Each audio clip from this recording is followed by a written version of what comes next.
Everyone, welcome to Bright IQ। तो आज से हम लोग स्टार्ट करने वाले हैं JSSC CGL में पेपर 2 का हिंदी। जिन लोगों का भी हिंदी है उनके लिए मोस्ट वेलकम है, या फिर अगर आपका पेपर 1 में भी हिंदी है तब भी आप इस सारे क्वेश्चन को अच्छे से स्टडी कर सकते हैं। अगर पेपर 2 आपका हिंदी है तो बहुत अच्छा, अगर पेपर 2 अगर हिंदी नहीं भी है, पेपर 1 में अगर आपका हिंदी है तब भी आपको इन सारे क्वेश्चन को सॉल्व करना बहुत ज़रूरी है। हम लोग स्टार्ट कर रहे हैं चैप्टर वाइज सारा बेसिक कॉन्सेप्ट के साथ साथ सॉल्यूशन को भी, जिसमें हम लोग स्टार्ट करते हैं भाषा से। तो सबसे पहले हम लोग फर्स्ट क्वेश्चन ये देखते हैं कि जिन ध्वनि चिन्हों द्वारा मनुष्य परस्पर अपने विचारों को व्यक्त करता है उसे क्या कहते हैं।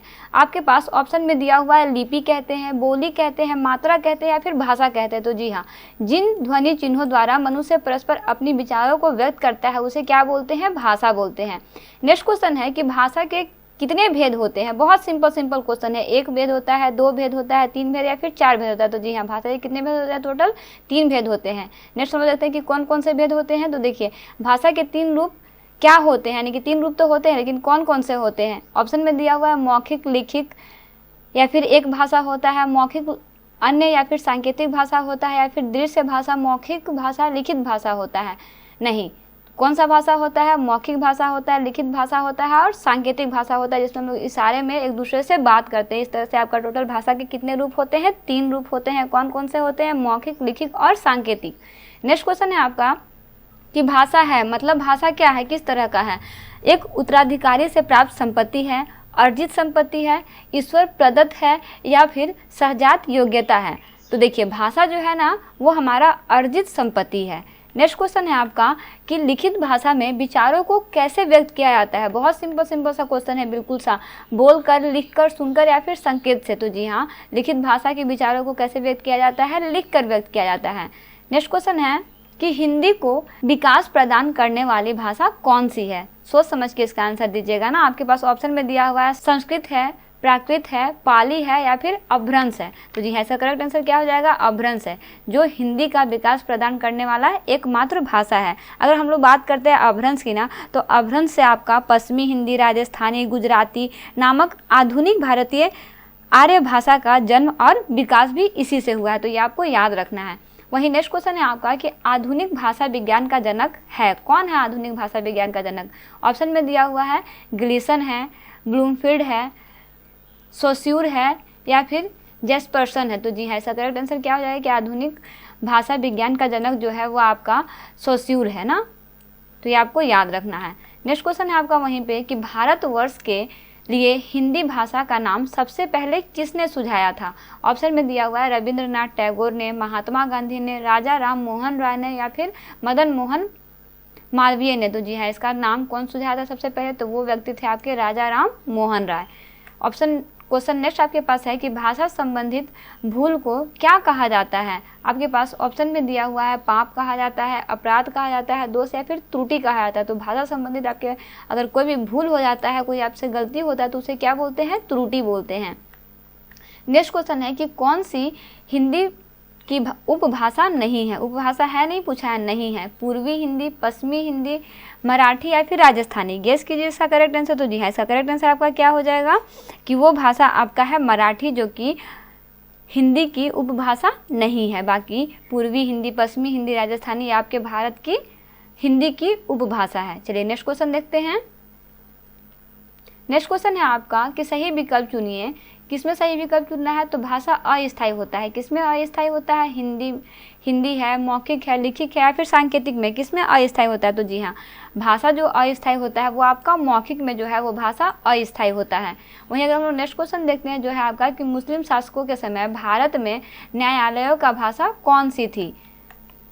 उर्दू, हिंदी, फारसी, अरबी या फिर संस्कृत। तो जी हाँ, जिस समय मुस्लिम शासकों का समय था ना, उस समय भारत में जो था वो आपका अरबी फारसी भाषा था। तो ये आपका एग्जाम पॉइंट ऑफ व्यू से बहुत ही इंपॉर्टेंट है, VVI कह सकते हैं इसको है। तो इससे आप अच्छे से रिवीजन कर लीजिएगा या फिर दिमाग में रखिएगा कि मुस्लिम शासक के समय भारत का न्यायालयों की भाषा कौन सी थी, तो वो थी आपकी अरबी फारसी। नेक्स्ट क्वेश्चन है कि विश्व में बोली जाने वाली विभिन्न भाषाओं में हिंदी भाषा का कौन सा स्थान है। बहुत सारे भाषा, लगभग 3000 भाषा बोले जाते हैं विश्व में, तो उसमें से हिंदी जो है वो किस स्थान पे आता है। तो बहुत ही गर्व की बात है कि हमारा हिंदी जो है वो आपका 3रे नंबर पे आता है विश्व में बोले जाने वाले भाषा में। नंबर 1 और नंबर 2 पे आता है। कौन सा भाषा आता है, कमेंट बॉक्स में कमेंट जरूर कीजिएगा। नेक्स्ट क्वेश्चन है कि विज्ञान की दृष्टि से पर्यटन लाघव का अर्थ क्या होता है, विज्ञान की दृष्टि से पूछा गया है ना। कम समय में अधिक बोलना, शीघ्र बोलना, उच्चारण की सुविधा या फिर बोलने की मितव्ययता। तो देखिए विज्ञान की दृष्टि से पर्यटन लाघव का अर्थ जो है वो आपका होता है उच्चारण की सुविधा। वहीं अगर हम लोग नेक्स्ट क्वेश्चन देखते हैं जो है आपका कि कौन सी हिंदी की उपभाषा नहीं है, वो सेम रिपीटेड क्वेश्चन यहाँ पे आ गया ना, आपको पता है इसका आंसर क्या हो जाएगा, मराठी। नेक्स्ट क्वेश्चन देखते हैं। नेक्स्ट क्वेश्चन है आपका कि हिंदी भाषी राज्य के अंतर्गत कौन सा राज्य नहीं है, मतलब जहाँ पे हिंदी नहीं बोला जाता है तो वो आपका कौन सा हो जाएगा, महाराष्ट्र हो जाएगा ना, जो आपका हिंदी भाषी राज्य के अंतर्गत नहीं आता है वो राज्य कौन सा है, महाराष्ट्र है। नेक्स्ट क्वेश्चन देखते हैं जो है आपका कि हिंदी भाषा की कितनी विख्यात बोलियां हैं। ऑप्शन में आपके पास दिया हुआ है 4, 5, 8 या फिर 10। तो देखिए हिंदी भाषा की टोटल विख्यात बोलियां जो है वो आपकी 5 है। नेक्स्ट क्वेश्चन देखते हैं जो है आपका कि गएल भएल आदि किस बोली की तरह की क्रिया है, मतलब किस बोली की है और किस तरह की क्रिया है। अवधि वर्तमान कालीन है, ब्रज भाषा भूतकालीन है, भोजपुरी भूतकालीन है या फिर बुंदेली भविष्यकालीन है। तो जी हाँ, इसका करेक्ट आंसर क्या हो जाएगा, यहाँ पे भोजपुरी होगा ना, भोजपुरी भूतकालीन क्रिया है ना। नेक्स्ट क्वेश्चन है आपका वहीं पे कि आधुनिक भाषाओं में से किसका संबंध अपभ्रंश की पैसाची बोली से है। ऑप्शन में आपके पास दिया हुआ है गुजराती, पंजाबी, बंगाली, राजस्थानी। तो देखिए इसका करेक्ट आंसर आपका क्या हो जाएगा कि वो बोली आपकी है पंजाबी ना। चलिए नेक्स्ट क्वेश्चन देखते हैं जो है आपका कि सिंधी भाषा का संबंध किससे है। सिंधी एक भाषा है, इसका संबंध किससे है, आपके पास ऑप्शन में दिया हुआ है मगही से है, पैसाची से है, ब्राचंड से है या फिर सौर सैनी से है। तो जी हाँ, इसका संबंध किससे है, तो वह है आपका ब्राचंड से है ना। चलिए नेक्स्ट क्वेश्चन देखते हैं। नेक्स्ट क्वेश्चन है आपका कि हिंदी में अधिकांश शब्द किस भाषा से आए हैं। आपके पास ऑप्शन में दिया हुआ है अंग्रेजी से, फारसी से, संस्कृत से या फिर उर्दू से। तो हिंदी का अधिकांश भाषा जो है वो आपका संस्कृत से आया हुआ है। नेक्स्ट क्वेश्चन है आपका कि हिंदी किस परिवार की भाषा है, आपको परिवार भी बताना है। यहाँ पे काकेसी होगा ना, ये थोड़ा मिस्टेक हो गया, यहाँ पे काकेसी होगा। काकेसी की है, पारपूर्व की है, भारोपीय की है या फिर सामी हामी की है। तो जी हाँ, इसका करेक्ट आंसर क्या हो जाएगा कि ये भाषा आपका भारोपीय की है। हिंदी भाषा जो है वो आपका भारोपीय परिवार की भाषा है। नेक्स्ट क्वेश्चन है आपका कि ऑस्ट्रिक परिवार की मुख्य भाषा क्या है। कौन से परिवार की, ऑस्ट्रिक परिवार की। मुंडा है, खासी है, तमिल है या फिर तिब्बती है। तो जी हाँ, इसका करेक्ट आंसर क्या हो जाएगा कि ऑस्ट्रिक परिवार की प्रमुख भाषा जो है वो आपका मुंडा है, ये आपको याद रखना है। नेक्स्ट क्वेश्चन है आपका कि निम्न में से कौन सी प्राचीन भाषा नहीं है। प्राचीन भाषा है नहीं है प्राकृत, अपभ्रंश, पंजाबी या फिर संस्कृत। तो जी हाँ, जो आपका प्राचीन भाषा नहीं है वो है आपका पंजाबी, प्राचीन भाषा नहीं है। बाकी जितने भी भाषा है वो सारे प्राचीन भाषा है। नेक्स्ट क्वेश्चन है आपका कि निम्न में से द्रविड़ परिवार की भाषा कौन सी है। ऑप्शन में आपके पास दिया हुआ है असमिया है, बंगाल है, उड़ीसा है या फिर कन्नड़ है। तो जी हाँ, इसका करेक्ट आंसर क्या हो जाएगा कि ये आपका है कन्नड़। तो इस तरह से आपका भाषा से रिलेटेड एक टॉपिक जो है वो कंप्लीट होता है। ये पूरी का पूरा वीडियो कंप्लीट नहीं हुआ है, ये आपका पार्ट 1 है। इसमें हम लोग टोटल 24 से 25 क्वेश्चन को सॉल्व कर चुके हैं। नेक्स्ट पार्ट में हम लोग बचे हुए और भी क्वेश्चन को सॉल्व करेंगे। अगर आपको सिंपल टॉपिक के अकॉर्डिंग पढ़ना है तो आज 2 क्लास में हम लोग भाषा को कंप्लीट कर लेंगे। इस तरह से जितना भी टॉपिक है हम लोग विद इन अ मंथ पूरा का पूरा पेपर 2 जो है वो कंप्लीट करने वाले हैं। पेपर 2 के कंप्लीट करने के साथ साथ आपका पेपर 1 का हिंदी का प्रैक्टिस ऑलरेडी हो जाएगा, क्योंकि अभी हम MCQ बता रहे हैं। इसके साथ साथ हम लोग बेसिक कॉन्सेप्ट को और गहराई से क्लियर करेंगे। ये आपका सबसे ईजी चैप्टर था, इसमें आपको ज़्यादा डीपली पढ़ने का ज़रूरत नहीं था, इसलिए जितना हो सका मैं उतना क्वेश्चन को सॉल्व कराने की कोशिश कर रही हूँ। और भी अभी इसमें 2 या 1 पार्ट बनेंगे जिसे हम लोग नेक्स्ट क्लास में सॉल्व करेंगे। तो चलिए बिना लेट के आज हम लोग क्वेश्चन से स्टार्ट करते हैं। जो है आपके पास क्वेश्चन कि मध्यकालीन भारतीय आर्य भाषा काल क्या है, मतलब किस समय से किस समय तक का इसका काल जो था वो रहा था। आपके पास देखिए ऑप्शन में क्या क्या दिया हुआ है। तो आपके पास यहाँ पे ऑप्शन में दिया हुआ है 1000 ईसा से 21वीं ईसा तक, या फिर 1500 ईसा पूर्व से 500 ईसा पूर्व तक, या फिर 500 ईसा पूर्व से 1000 ईसा तक, या फिर 500 ईसा से लेकर के 1000 ईसा तक। गेस कीजिए इसका करेक्ट आंसर। तो जी हाँ, इसका करेक्ट आंसर क्या हो जाएगा कि मध्यकालीन भारत आर्य भाषा का काल जो था वो आपका था 500 ईस्वी पूर्व से 1000 ईसा तक का। नेक्स्ट क्वेश्चन है कन्नड़ का संबंध किस भाषा परिवार से है। आपके पास ऑप्शन में दिया हुआ है देव भाषा परिवार, द्रविड़ भाषा परिवार, आर्य भाषा परिवार या फिर भारोपीय भाषा परिवार। गेस कीजिए इसका करेक्ट आंसर। तो इसका करेक्ट आंसर हो जाएगा द्रविड़ भाषा परिवार से है। किसका संबंध? कन्नड़ का संबंध। चलिए नेक्स्ट क्वेश्चन देखते हैं जो है आपका कि आधुनिक भारतीय आर्य भाषाओं के उदय के पूर्व आर्य भाषा का कौन सा रूप जो था वो विद्यमान था? आपके पास ऑप्शन में दिया हुआ है संस्कृत था, पाली था, प्राकृत था या फिर अपभ्रंश था। तो जी हाँ, इसका करेक्ट आंसर क्या हो जाएगा? अपभ्रंश था। अपभ्रंश हम लोग इससे पहले भी देखे, उसमें बहुत सारे बेसिक कॉन्सेप्ट को क्लियर किए, जिसमें से एक भी कॉन्सेप्ट था कि आधुनिक भारतीय आर्य भाषाओं के उदय के पूर्व आर्य भाषा का रूप जो था वो आपका अपभ्रंश था। नेक्स्ट क्वेश्चन वहीं पे देखते हैं जो है आपका कि हिंद का मानक रूप किस भाषा से विकसित हुआ है? ऑप्शन में आपके पास दिया हुआ है ब्रज भाषा, मालवी भाषा, अवधी या फिर खड़ी बोली। गेस कीजिए इसका करेक्ट आंसर। तो जी है, इसका करेक्ट आंसर क्या हो जाएगा? तो हिंदी का मानक रूप जो है वो आपका है खड़ी बोली। चलिए नेक्स्ट क्वेश्चन देखते हैं जो है आपका कि सूरदास ने किस भाषा में सुर सागर की रचना की? आपका बहुत इंपॉर्टेंट क्वेश्चन है। गेस कीजिएगा इसका करेक्ट आंसर। ऑप्शन में आपके पास दिया हुआ है ब्रज की, राजी, अवधी की या फिर खड़ी बोली की। तो इसका भी करेक्ट आंसर आपका क्या हो जाएगा कि सूरदास ने सुर सागर की रचना जो है वो किस भाषा से की है? तो वो जाएगा आपका ब्रज भाषा से की है। चलिए नेक्स्ट क्वेश्चन देखते हैं जो है आपका कि इनमें से कौन सी बोली मध्य प्रदेश की बोलियों में से नहीं है? आपके पास ऑप्शन में दिया हुआ है बांगर, बुंदेली, नामडी या फिर मालवी। तो जी हाँ, इसका करेक्ट आंसर क्या हो जाएगा कि वो भाषा आपका है बांगर। चलिए नेक्स्ट क्वेश्चन देखते हैं जो है आपका कि राखंडी बोली कहाँ बोली जाती है? आपके पास ऑप्शन में दिया हुआ है केरल में, मध्य प्रदेश में, हरियाणा में या फिर उत्तर प्रदेश में। देखिए राखंडी बोली जो है वो आपका बेसिकली हरियाणा में बोली जाती है। नेक्स्ट क्वेश्चन है आपका कि भोजपुरी बोली की उत्पत्ति कहाँ से हुई है? आपके पास ऑप्शन में दिया हुआ है सौरसेनी अपभ्रंश से, मागधी अपभ्रंश से, अर्धमागधी अपभ्रंश से या फिर ब्राचन अपभ्रंश से। गेस कीजिए इसका करेक्ट आंसर। तो जी है, इसका करेक्ट आंसर क्या हो जाएगा? किसकी उत्पत्ति जो हुई है वो आपका मागधी अपभ्रंश से हुई है।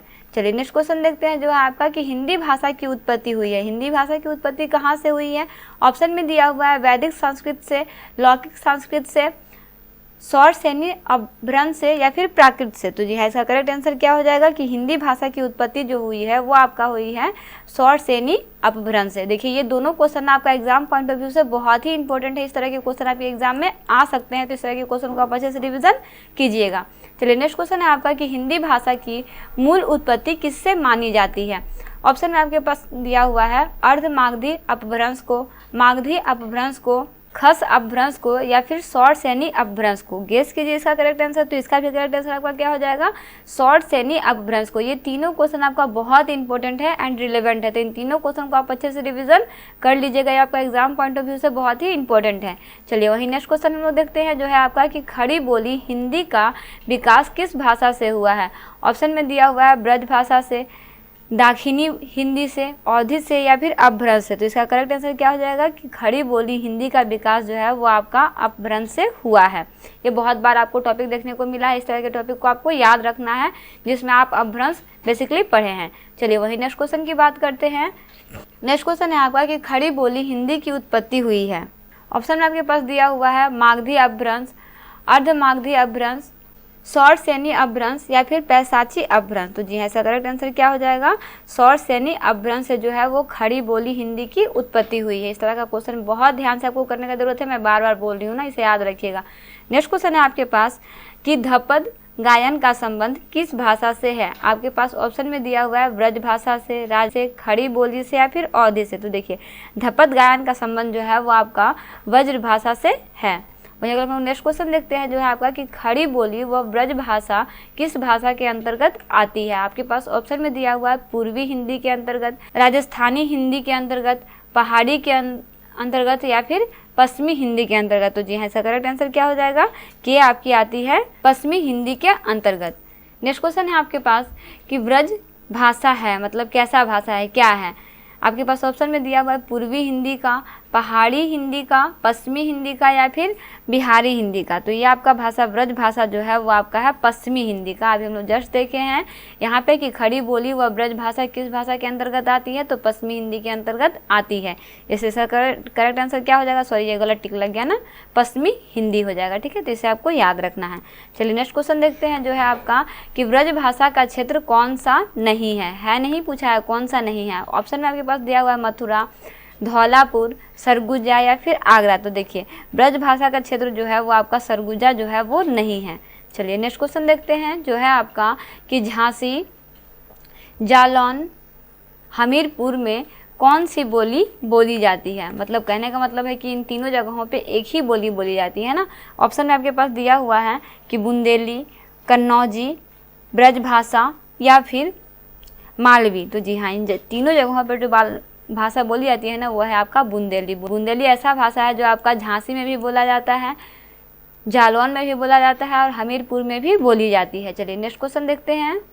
नेक्स्ट क्वेश्चन है आपका कि ईर्खा को खड़ी बोली में क्या कहते हैं। आपके पास ऑप्शन में दिया हुआ है देखना, देखो, ईर्ष्या या फिर देखा। तो देखिए ईर्खा का मतलब बेसिकली देखा तो नहीं बोलते किसी को कि देखो ना उसको ईर्खा लग गया, मतलब उसको ईर्ष्या लग गया। तो इसका मतलब क्या हो गया कि ईर्खा को ना खड़ी बोली में हम लोग ईर्ष्या बोलते हैं। क्या बोलते हैं? ईर्ष्या बोलते हैं।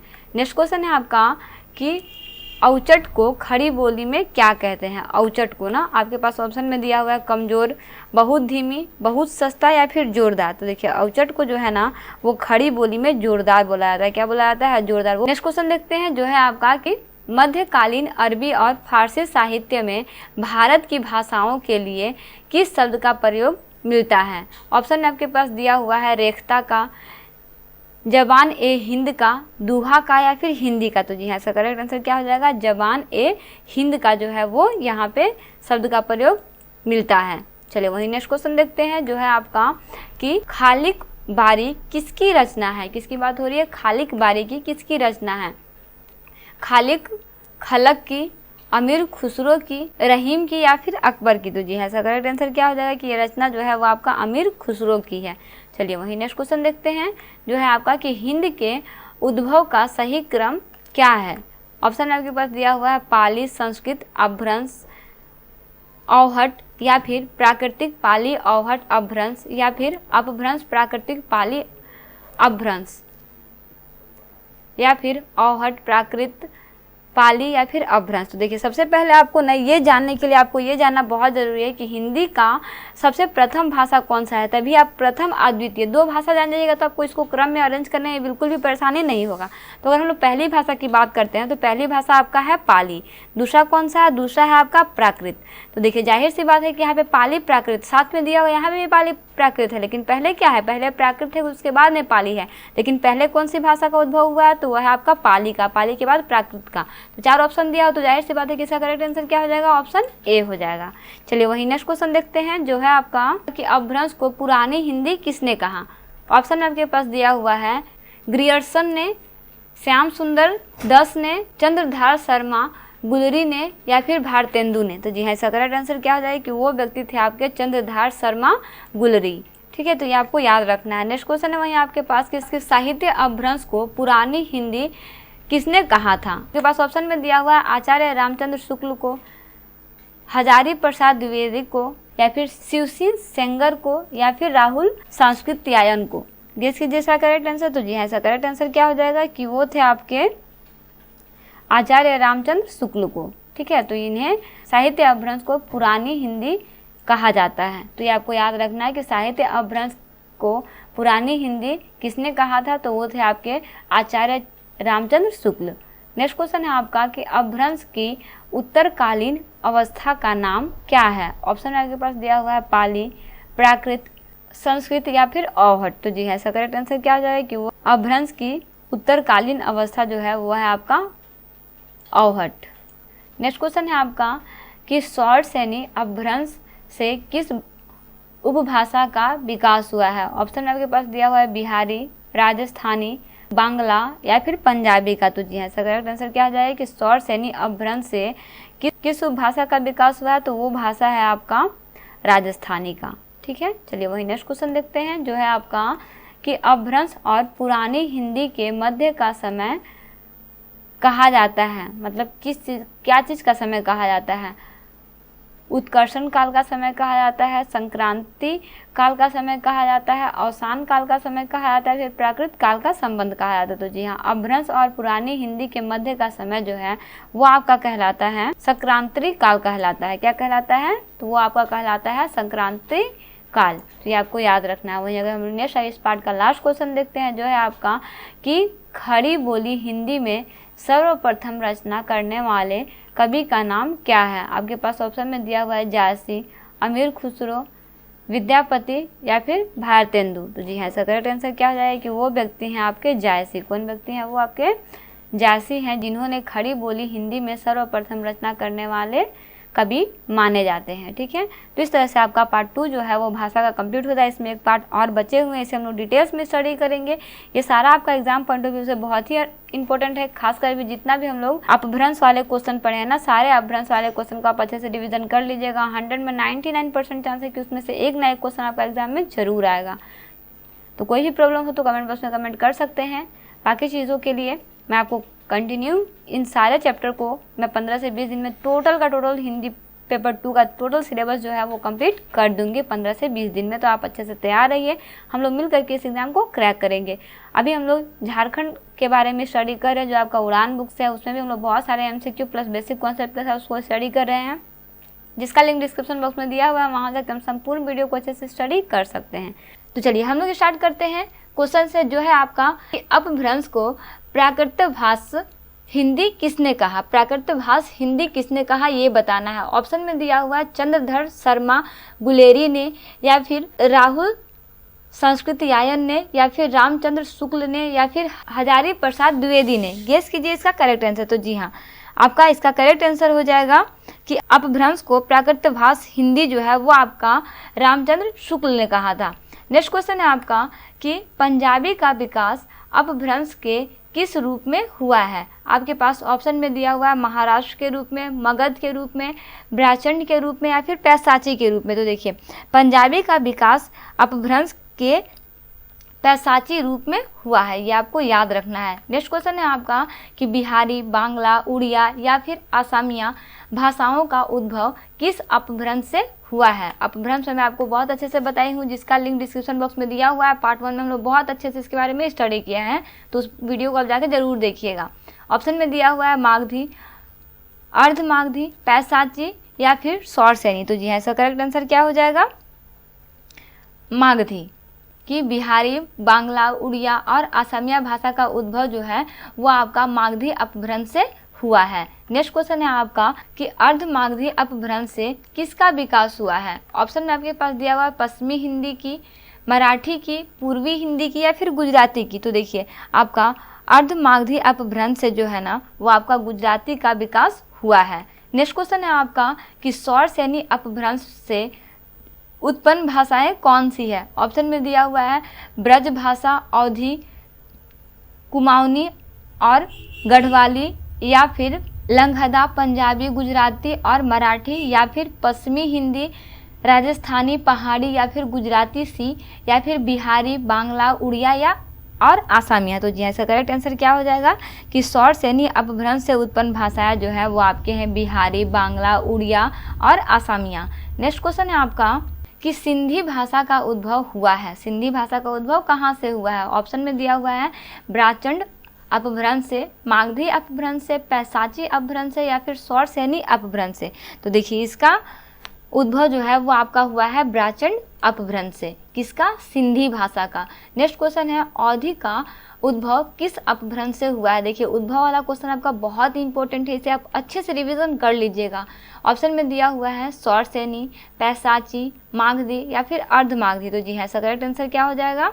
अर्धमागधी। की अवधी का उद्भव जो है वो अर्धमागधी अपभ्रंश से हुआ है। वहीं अगर हम नेक्स्ट क्वेश्चन की बात करते हैं जो है आपका कि कचहरियों में हिंदी प्रवेश आंदोलन का मुख्य पत्र किस पत्र को कहा जाता है। आपके पास ऑप्शन में दिया हुआ है कवि वचन सुधा को, समाचार सुधा वर्षन को, या फिर हिंदी प्रदीप को, या फिर भारत मित्र को। गेस कीजिए इसका करेक्ट आंसर। तो देखिए, बेसिकली यहाँ पे हम लोग देखें तो कचहरियों में हिंदी प्रवेश आंदोलन का मुख्य पत्र जो है वो आपका भारतीय मित्र को कहा जाता है। वहीं अगर हम नेक्स्ट क्वेश्चन देखते हैं जो है आपका नागरी प्रचारिणी सभा का स्थापना वर्ष कब का था। 1893 ईस्वी का, 1902 ईस्वी का, 1857 ईस्वी का या फिर 1917 ईस्वी का। तो वो समय था आपका 1893 ईस्वी का, जब नागरी प्रचारिणी सभा का स्थापना हुआ था। वहीं अगर हम नेक्स्ट क्वेश्चन देखते हैं जो है आपका कि नागरिक प्रसारिणी सभा के संस्थापकों में से थे, कौन थे? ऑप्शन में दिया हुआ है शिव कुमार सिंह और बाबू श्याम सुंदर दास, या फिर रामचंद्र शुक्ल और भारतेंदु हरिश्चंद्र, या फिर पंडित प्रताप नारायण मिश्र और बालकृष्ण भट्ट, या फिर जगन्नाथ दास रत्नाकर और शिव प्रसाद गुप्त। तो जी हाँ, इसका करेक्ट आंसर क्या हो जाएगा कि वो व्यक्ति थे आपके शिव कुमार सिंह और बाबू श्याम सुंदर दास, जिन्होंने नागरिक प्रचारिणी सभा के संस्थापकों में से 2 थे, यानी कह सकते हो इन्हें माना जाता है ना। तो देखिए ये दोनों क्वेश्चन आपका एग्जाम पॉइंट ऑफ व्यू से बहुत इंपॉर्टेंट है, इस तरह का क्वेश्चन आप अच्छे से रिवीजन कर लीजिएगा। चलिए हम लोग नेक्स्ट क्वेश्चन की बात करते हैं। नेक्स्ट क्वेश्चन है आपका कि काशी नगरी प्रचारिणी सभा के संस्थापकों में से कौन नहीं है? नहीं पूछा है, नहीं है पूछा है। बाबू श्याम सुंदर दास जी, ठाकुर शिव कुमार सिंह, या फिर राम नारायण मिश्र, या फिर रामचंद्र शुक्ल। तो जो यहाँ वो व्यक्ति आपके हो जाएंगे रामचंद्र शुक्ल, जो कि आपका काशी नगरी प्रचारिणी सभा के संस्थापकों में से नहीं थे। वहीं अगर हम नेक्स्ट क्वेश्चन की बात करते हैं जो है आपका कि फोर्ट विलियम कॉलेज की स्थापना कब हुई थी? ऑप्शन में दिया हुआ है 1801 ईस्वी में, 1800 ईस्वी में, 1810 ईस्वी में, या फिर 1802 ईस्वी में। तो देखिए फोर्ट विलियम कॉलेज की स्थापना जो है ना वो आपका हुआ है 1800 ईस्वी में, जैसे आपको याद रखना है ना। वहीं हम नेक्स्ट क्वेश्चन की बात करते हैं जो है आपका कि महावीर प्रसाद द्विवेदी को किस वर्ष सरस्वती पत्रिका के संपादक के रूप में नियुक्त किया गया? ऑप्शन में आपके पास दिया हुआ है वर्ष 1920, वर्ष 1903, वर्ष 1906, या फिर वर्ष 1909। तो जी हाँ, वो समय था आपका वर्ष 1903 का। ठीक है, तो ये आपको याद रखना है। वहीं अगर नेक्स्ट क्वेश्चन देखते हैं जो है आपका कि संविधान सभा में हिंदी को राजभाषा बनाने का प्रस्ताव किसने रखा? आपके पास ऑप्शन में दिया हुआ है डॉक्टर भीमराव अंबेडकर ने, पंडित जवाहरलाल नेहरू ने, गोपाल स्वामी अयंगर ने, या फिर सरदार वल्लभ भाई पटेल ने। तो देखिए संविधान सभा में हिंदी भाषा को राजभाषा बनाने के लिए सबसे पहले प्रस्ताव जो था वो दिया था आपके गोपाल स्वामी अयंगर ने। चलिए वही नेक्स्ट क्वेश्चन की बात करते हैं जो है आपका कि भारतीय संविधान में हिंदी को मान्यता कब मिली? ऑप्शन में आपके पास दिया हुआ है 26 जनवरी 1950 को, 15 अगस्त 1947 को, 14 अगस्त 1949 को, या फिर 14 सितंबर 1955 को।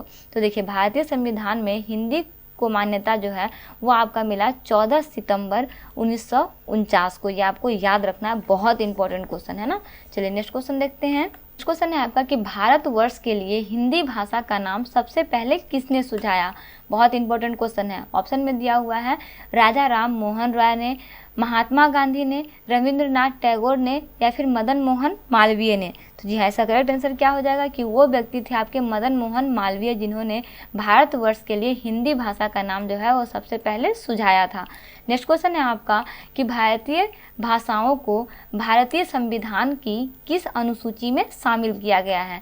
ऑप्शन में दिया हुआ है सप्तम सूची में, अष्टम सूची में, नवम सूची में, या फिर 10वीं सूची में। तो देखिए ये आपका शामिल किया गया है अष्टम सूची में, ये आपको याद रखना है। वहीं हम लोग नेक्स्ट क्वेश्चन की बात करते हैं जो है आपका संविधान के किस अनुच्छेद में कहा गया है कि संघ की राजभाषा हिंदी और लिपि देवनागरी होगी? देखिए आपके पास ऑप्शन में दिया हुआ है कि वो अनुच्छेद था आपका 343, 345, 344 या फिर 346। तो जी हाँ, इसका करेक्ट आंसर आपका क्या हो जाएगा कि वो आपका अनुच्छेद है 343, जिसमें संघ की राजभाषा हिंदी और लिपि जो है वो देवनागरी होनी चाहिए, ऐसा कहा गया है। ऑप्शन में दिया है कि इनमें से किसको संविधान की 8वीं अनुसूची में सम्मिलित नहीं किया गया है? आपके पास ऑप्शन में दिया हुआ है डोगरी को, मैथिली को, आसामिया को, या फिर ब्रज को। तो जी हाँ, इसका करेक्ट आंसर क्या हो जाएगा कि वो भाषा है आपका ब्रज, जिसमें संविधान की 8वीं अनुसूची में शामिल नहीं किया गया है। किया गया है नहीं किया गया, बाकी सभी को 8वीं अनुसूची में शामिल किया गया है। नेक्स्ट क्वेश्चन है आपका कि फोर्ट विलियम कॉलेज की स्थापना कहाँ हुई? आपके पास ऑप्शन में दिया हुआ है लखनऊ में, दिल्ली में, हैदराबाद में, या फिर कलकत्ता में। तो जी हाँ, इसका करेक्ट आंसर क्या हो जाएगा कि वो जगह है आपका कलकत्ता में, जहाँ पे फोर्ट विलियम कॉलेज की स्थापना हुई थी। नेक्स्ट क्वेश्चन है आपका कि राजस्थान की भाषा के लिए राजस्थानी शब्द का प्रयोग सर्वप्रथम किसने किया था? ऑप्शन में दिया हुआ है कवि कुशललाभ ने, या फिर जेम्स टॉल ने, या फिर शिरोमणि ने, या फिर जॉर्ज अब्राहम ग्रियर्सन ने। तो जी हाँ, इसका करेक्ट आंसर क्या हो जाएगा कि वो व्यक्ति थे आपके जॉर्ज अब्राहम ग्रियर्सन, जिसने राजस्थान की भाषा के लिए राजस्थानी शब्द का प्रयोग सर्वप्रथम किया था। चलिए नेक्स्ट क्वेश्चन वही देखते हैं। नेक्स्ट क्वेश्चन है आपका कि मारवाड़ी, मेवाड़ी, बांगड़ी, राजस्थानी के किस क्षेत्र की प्रमुख बोलियां हैं। आपके पास ऑप्शन में दिया हुआ है पूर्वी राजस्थानी की, उत्तरी राजस्थानी की, पश्चिमी राजस्थानी की या फिर दक्षिणी राजस्थानी की। तो देखिए ये आपका है पश्चिमी राजस्थानी की ना, ये सब सारी बोलियां कहाँ की है, पश्चिमी राजस्थानी की है। नेक्स्ट क्वेश्चन है आपका कि पूर्वी राजस्थान की प्रमुख बोलियां कौन सी हैं। ऑप्शन में दिया हुआ है हाड़ी, हड़ौती, मारवाड़ी, मालवी या फिर बागड़ी, मवाती या फिर ये सभी। तो देखिए पूर्वी राजस्थान की मुख्य बोलियां जो है वह है आपकी हाड़ी, हड़ौती। नेक्स्ट क्वेश्चन है आपका कि पूर्वी राजस्थानी का साहित्यिक रूप क्या है। ऑप्शन में आपके पास दिया हुआ है डिंगल, बिंगल, पिंगल या फिर इनमें से कोई नहीं। तो देखिए पूर्वी राजस्थानी का साहित्यिक रूप जो है वह है आपका पिंगल। चलिए नेक्स्ट क्वेश्चन वही देखते हैं जो है आपका कि पश्चिमी हिंदी और राजस्थानी के मुख्य सेतु का कार्य करती है, कौन करती है। ऑप्शन में दिया हुआ है मारवाड़ी, हाड़ौती, मेवाती या फिर तोरावटी। तो जी हाँ, इसका करेक्ट आंसर क्या हो जाएगा कि वो है आपका मेवाती। चलिए वही नेक्स्ट क्वेश्चन देखते हैं जो है आपका कि लालदासी और चारणदासी संप्रदायों का साहित्य किस भाषा में रचा गया है। ऑप्शन में आपके पास दिया हुआ है तोरावटी में, मारवाड़ी में, मेवाती में या फिर अहिरवाटी में। तो देखिए ये आपका रचा गया है मेवाती में। ठीक है, आपको याद रखना है कि लालदासी और चारणदासी संप्रदाय का साहित्य जो है वो आपका मेवाती भाषा में रचा गया है। चलिए नेक्स्ट क्वेश्चन देखते हैं जो है आपका कि कवि सूर्यमल मिश्र की रचनाएं किस भाषा में हैं। आपके पास ऑप्शन में दिया हुआ है हड़ौती में, तोरावटी में, मेवाती में या फिर अहिरवाटी में। तो देखिए ये है आपका हड़ौती में। आपको याद रखना है कि ये किस में है, हड़ौती में है कवि सूर्यमल मिश्र की रचनाएं किस भाषा में है, तो वह है आपका हड़ौती भाषा में है। चलिए नेक्स्ट क्वेश्चन देखते हैं। नेक्स्ट क्वेश्चन है आपका कि चारण शैली को किस नाम से जाना जाता है। ऑप्शन में दिया हुआ है पिंगल, डिंगल, भाट या फिर इनमें से कोई नहीं। तो देखिए चारण शैली को ना आपको डिंगल के नाम से जाना जाता है, ये आपको याद रखना है। किसके नाम से, डिंगल के नाम से जाना जाता है। वही नेक्स्ट क्वेश्चन है आपका कि मेवाती, हड़ौती और ढूंढाड़ी का मिश्रित रूप क्या है। ऑप्शन में दिया हुआ है खैराड़ी है, रांगड़ी है, गौरवाड़ी है या फिर निमाड़ी है। जी हाँ, इसका करेक्ट आंसर क्या हो जाएगा कि वो है आपका खैराड़ी, जिसमें मेवाती, हड़ौती और ढूंढाड़ी का मिश्रित रूप है। नेक्स्ट क्वेश्चन है आपका कि डिंगल क्या है। ये आपका इस पार्ट का लास्ट क्वेश्चन है, मतलब इस भाषा का लास्ट क्वेश्चन है ना। ऑप्शन में आपके पास दिया हुआ है एक काव्य शैली है, एक साहित्यिक शैली है, एक उपभाषा है या फिर एक गायन की शैली है। तो देखिए ये आपका एक साहित्य शैली है जिसे डिंगल कहा जाता है।